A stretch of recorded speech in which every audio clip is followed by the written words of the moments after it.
I'm often asked, what happens if a condominium association can't pay its bills? Well, the most obvious answer is you cut your expenses and try to increase your revenue. And a lot of times people don't want to do that. They want all the amenities. They want to make sure that the tennis court is run properly, that the pool is run, the golf course is run okay.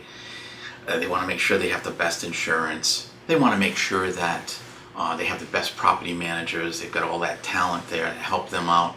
But a lot of times they can't afford it. So they should look to within and see whether or not they can cut some expenses. The other thing, and nobody wants to do this, is, and it might be the most logical thing, is raise the revenue, raise the assessments. That might be the most obvious choice, but most painful, unfortunately.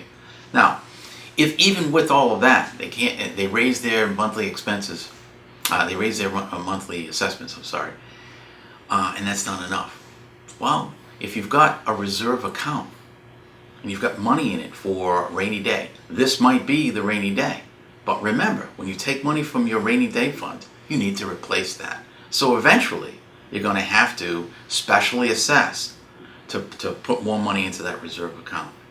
Right? Another thing you can do, if it's real bad, is file for receivership.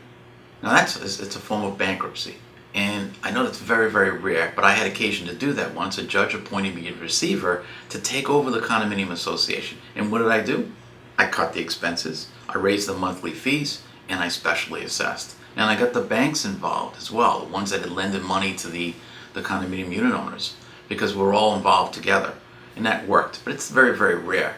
But I think the most important thing to remember is treat it as if you're a 10-unit condominium, treat it as a 10-room mansion, and you own it. And you can't pay your bills. First thing is, look at your expenses.